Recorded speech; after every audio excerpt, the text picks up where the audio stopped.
അമൃതം പൊടി കൊണ്ട് ഒരു 4 മണി പലഹാരം റെഡിയാക്കണത്. ഞാനിത് ആവിയിൽ സ്റ്റീം ചെയ്തെടുക്കുന്നുണ്ട്, വെളിച്ചെണ്ണ ഒഴിച്ച് ഫ്രൈ ചെയ്തെടുക്കുന്നുണ്ട്. നമുക്കിതൊന്ന് എങ്ങനെയാണ് റെഡിയാക്കണതെന്ന് കണ്ടാലോ. ഒരു മുറി തേങ്ങ ഒന്ന് മിക്സിയുടെ ചെറിയ ജാറിൽ ക്രഷ് ചെയ്തെടുത്തിട്ടുണ്ട്. പിന്നെ ഇത് 2 ചെറിയ പഴം, ഇതൊന്ന് ചെറുതായിട്ട് നുറുക്കിയെടുക്കാം കേട്ടോ. ഞാൻ ആ പഴം അരിഞ്ഞെടുത്തിട്ടുണ്ട് കേട്ടോ. പിന്നെ ഇത് തേങ്ങ നേരത്തെ ഞാൻ പറഞ്ഞതാണ് ഇങ്ങനെ ക്രഷ് ചെയ്ത് വെച്ചിട്ട്. പിന്നെ ഞാൻ എടുത്തേക്കുന്നത് ശർക്കര കേട്ടോ. ഒരു പകുതി ശർക്കര എടുത്തിട്ട് ഒന്ന് പൊടിച്ചെടുത്തേക്കണേ കേട്ടോ. പിന്നെ ഇത് 1/2 കപ്പ് റവ എടുത്തിട്ടുണ്ട്. ഈ ഒരു കപ്പിലെ അളവിൽ തന്നെ വേണം അമൃതം പൊടിയും എടുക്കാനായിട്ട് കേട്ടോ. അപ്പോൾ ഞാൻ എല്ലാം റെഡിയാക്കി വെച്ചിട്ടുണ്ട്. നമുക്കൊന്ന് തേങ്ങ ഒന്ന് വിളയിച്ചെടുക്കാം. ഗ്യാസ് കത്തിച്ച് പാൻ വെച്ച് കൊടുത്ത് 2 ടീസ്പൂൺ നെയ്യ് ഒഴിച്ച് കൊടുത്തിട്ടുണ്ട്. നമുക്കിതിലേക്ക് തേങ്ങ ഇട്ട് കൊടുക്കാം കേട്ടോ. നല്ലോണം ഒന്ന് മിക്സ് ചെയ്ത് കൊടുക്കാം കേട്ടോ തേങ്ങ. ഞാനിതിലേക്ക് ഒരു പിടി അവലിട്ട് കൊടുക്കുന്നുണ്ട് കേട്ടോ. ഞാൻ വെള്ള അവലാണ് ഇട്ട് കൊടുക്കുന്നത്. മട്ട അവലുണ്ടെങ്കിൽ ഇട്ട് കൊടുക്കാം കേട്ടോ. ഇനി നമുക്കിതിലേക്ക് പഴം ഇട്ട് കൊടുക്കാം കേട്ടോ. പിന്നെ ഞാനൊരു കുറച്ച് കശുവണ്ടി ഫ്രൈ ചെയ്തത് എടുത്ത് വെച്ചതാണ് കേട്ടോ. അത് നമുക്ക് ഇതിലേക്ക് ഇട്ട് കൊടുക്കാം. ഇതിന് വേണ്ടി ഞാൻ എടുത്തതല്ല, വേറൊരു കൂട്ടത്തിൽ എടുത്തതാണ്. അപ്പോൾ അത് കുറച്ച് മാറ്റി വെച്ചതാണ്. അപ്പോൾ അത് ഞാൻ വെറുതെ എടുത്തെന്നുള്ളൂ. കശുവണ്ടി മുന്തിരിയൊക്കെ ഇടണമെങ്കിൽ ഇടാം കേട്ടോ. ഞാനിപ്പോൾ ഇതിൽ ഇട്ട് കൊടുക്കണില്ല. ഞാൻ പഴം ഇട്ട് കൊടുത്തിട്ട് നല്ലോണം മിക്സ് ചെയ്തെടുക്കുന്നുണ്ട്. ഇതിലേക്ക് ഞാൻ ശർക്കര ഇട്ട് കൊടുക്കുന്നുണ്ട് കേട്ടോ. ഇത്രയും മാറ്റി വെക്കുന്നുണ്ട്.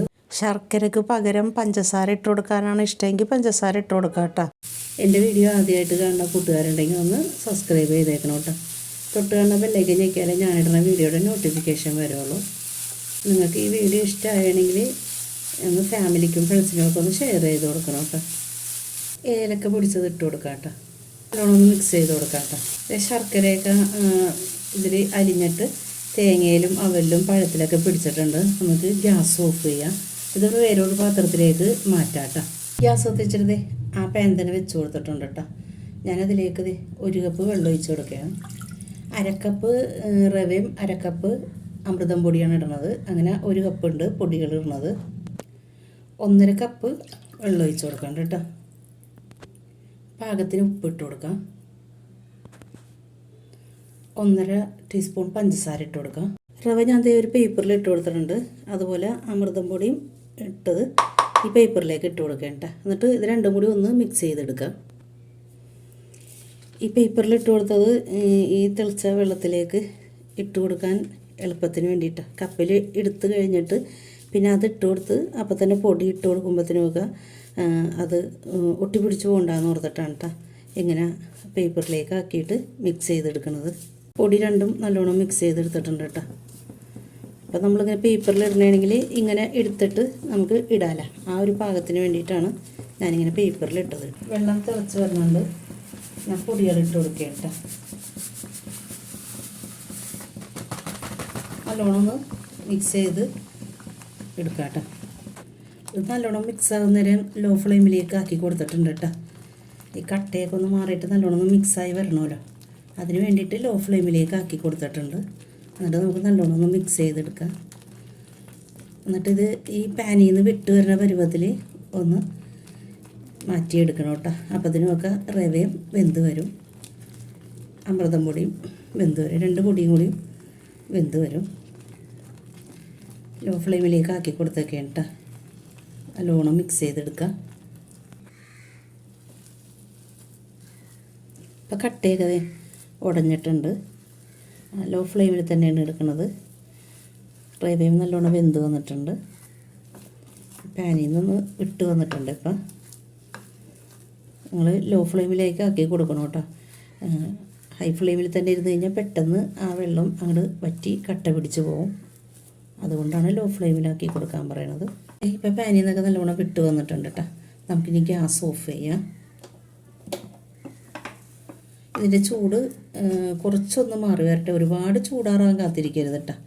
ഒന്ന് ചൂട് ചെറുതായിട്ടൊന്ന് മാറി വരുമ്പോൾ നമുക്ക് ഇതിൻ്റെ ഉള്ളിൽ ഒന്ന് ഉണ്ട പിടിച്ചിട്ട് നമ്മൾ നേരത്തെ റെഡിയാക്കിയ ഫില്ലിങ് വെച്ച് കൊടുക്കാം കേട്ടോ. കയ്യിൽ ഞാൻ കുറച്ച് വെളിച്ചെണ്ണ പുരട്ടി കൊടുത്തിട്ടുണ്ട് കേട്ടോ. എന്നിട്ട് കുറച്ച് നമുക്ക് ഇതിൽ നിന്ന് എടുക്കാം. ഇതിൽ നിന്നിട്ട് ഒന്ന് പരത്തി കൊടുക്കാം. എന്നിട്ടൊരു നടുവിൽ നമ്മൾ ഫില്ലിങ് വെച്ച് കൊടുക്കുക. നമ്മൾ നേരത്തെ റെഡിയാക്കിയില്ലേ ആ ഫില്ലിങ് വെച്ച് കൊടുക്കുക. എന്നിട്ട് ഒന്ന് ഉരുട്ടിയെടുക്കുക. എങ്ങനെ വേണമെങ്കിലും ചെയ്യാം കേട്ടോ. കട്ട്ലേറ്റിൻ്റെ മാതിരി അങ്ങനെ ആ ഒരു ഷേപ്പിലാക്കുക, അല്ലെങ്കിൽ ഉന്നക്കട പോലെ എങ്ങനെയാണെന്ന് വെച്ചാൽ അതൊക്കെ നമ്മുടെ ഇഷ്ടത്തിന് എങ്ങനെ വേണമെങ്കിലും ചെയ്യാം കേട്ടോ. ഞാൻ ദേ ഇപ്പോൾ ഒരെണ്ണം ഉരുട്ടിയെടുത്തിട്ടുണ്ട്. ഇതൊന്ന് ഷേപ്പാക്കി എടുക്കുക.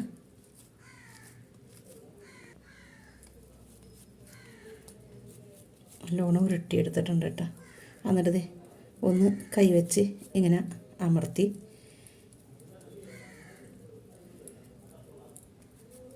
ദേ ഒരെണ്ണം ദേ ഈ ഷേപ്പിലാക്കി എടുത്തിട്ടുണ്ട് കേട്ടോ. ആ ചെറിയ ചൂടോടെ തന്നെ ചെയ്യണം കേട്ടോ. നല്ലോണം ചൂടാറാൻ നിൽക്കരുത് കേട്ടോ. ദേ ഒരെണ്ണം ഞാൻ റെഡിയാക്കിയിട്ടുണ്ട്. ഇത് നമുക്ക് മാറ്റി വെക്കാം. അടുത്തതും ഇതേപോലെ തന്നെ ചെയ്തെടുക്കാം. ദേ അടുത്തത് ഞാൻ ഇങ്ങനെ പരത്തിയെടുത്തിട്ടുണ്ട് കേട്ടോ. ഇങ്ങനെ പരത്തിയെടുക്കണത് ഉള്ളിൽ ഈ ഫില്ലിങ് വെക്കാൻ പാകത്തിനാണ് കേട്ടോ. അങ്ങനെ ദേ പരത്തിയെടുത്തിട്ടുണ്ട്. എന്നിട്ട് ദേ ഫില്ലിങ് അതിൻ്റെ ഉള്ളിലേക്ക് വെച്ച് കൊടുക്കാം. ഇതുപോലെ എല്ലാം ചെയ്തെടുക്കാം കേട്ടോ.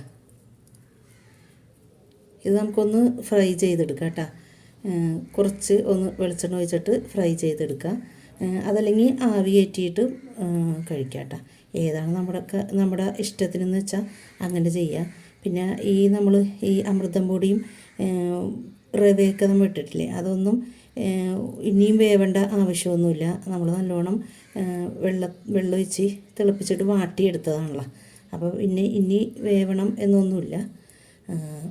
നമുക്ക് നമ്മുടെ ഇഷ്ടത്തിന് എങ്ങനെ വേണമെങ്കിലും ചെയ്യും. ഞാനിപ്പോൾ അതെ 2 ചെയ്തിട്ടുണ്ട്. ബാക്കി ഇതെല്ലാം ഇതേപോലെ ചെയ്തെടുക്കാം. ഇത്ര എനിക്ക് കിട്ടിയിട്ടുണ്ട് കേട്ടോ. ഞാൻ ഈ 2 ഷേപ്പിലാണ് ഉണ്ടാക്കിയേക്കണം. ഉന്നക്കയുടെയും കട്ട്ലേറ്റിൻ്റെയും ഷേപ്പിൽ ഉണ്ടാക്കിയിട്ടുണ്ട്. നമുക്കിത് പകുതി ആവി കയറ്റിയെടുക്കുക, പകുതി വെളിച്ചെണ്ണ വെച്ചിട്ട് ഒന്ന് ഫ്രൈ ചെയ്തെടുക്കുക. ആവി കയറ്റിയെടുക്കാൻ വേണ്ടിയിട്ട് ഞാൻ അടിയിൽ വെള്ളം ഒഴിച്ച് കൊടുത്തിട്ട് തട്ട് വെച്ച് കൊടുത്തിട്ടുണ്ട് കേട്ടോ. അതിലേക്ക് ഞാൻ ഒരു കഷ്ണം ഇല മുറിച്ച് കൊണ്ടുവന്നിട്ട് അത് ഇതിൻ്റെ ഉള്ളിൽ വെച്ച് കൊടുക്കണ്ട കേട്ടോ. ഇങ്ങനെ വെക്കണമെന്നൊന്നുമില്ല കേട്ടോ, ഞാൻ വെറുതെ വെക്കണതാണ്.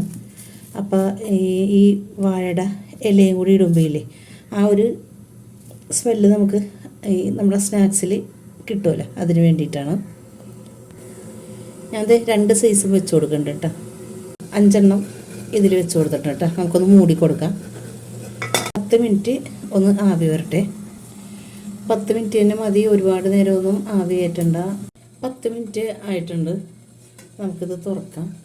ഗ്യാസ് ഓഫ് ചെയ്തിട്ട് മാറ്റി വെക്കാം കേട്ടോ. ഒന്ന് ചൂടാറി കഴിയുമ്പോൾ നമുക്കിതെടുത്ത് മാറ്റാം. ഒരു പാൻ വെച്ച് കൊടുത്തിട്ടുണ്ട്. ഗ്യാസ് കത്തിച്ച് കഴിഞ്ഞിട്ട് നമുക്ക് വെളിച്ചെണ്ണ ഒഴിച്ച് കൊടുക്കാം. ഒരുപാട് വെളിച്ചെണ്ണ ഒന്നും ഒഴിക്കണ്ട കേട്ടോ, ഇത്ര ഒഴിച്ചാൽ മതി. ഒരേന്നിട്ട് കൊടുക്കാം. മറിച്ചും തിരിച്ചിട്ടിട്ട് ഒന്ന് ഫ്രൈ ചെയ്തെടുക്കാം.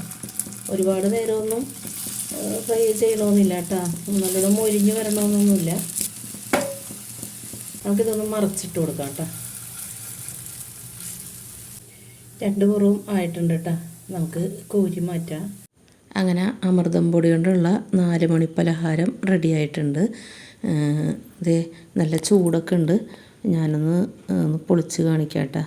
പിന്നെ ഇത് ആവിയിൽ വേവിച്ചെടുത്തതും ഞാൻ ഇത് ഒന്ന് മുറിച്ച് കാണിക്കാം. ഞാൻ ഇതൊരു കഷ്ണം കഴിക്കണം. നല്ല ടേസ്റ്റുണ്ട്. നിങ്ങൾ തീർച്ചയായും ട്രൈ ചെയ്ത് നോക്കണം കേട്ടോ. അമൃതപ്പൊടിയാണെന്നും പറയില്ല കഴിക്കുമ്പോൾ. നമ്മുടെ കുട്ടികൾ അമൃതപ്പൊടി കൊണ്ട് എന്തുണ്ടാക്കി കൊടുത്താലും കഴിക്കാത്ത മക്കളും ഇത് കഴിക്കും.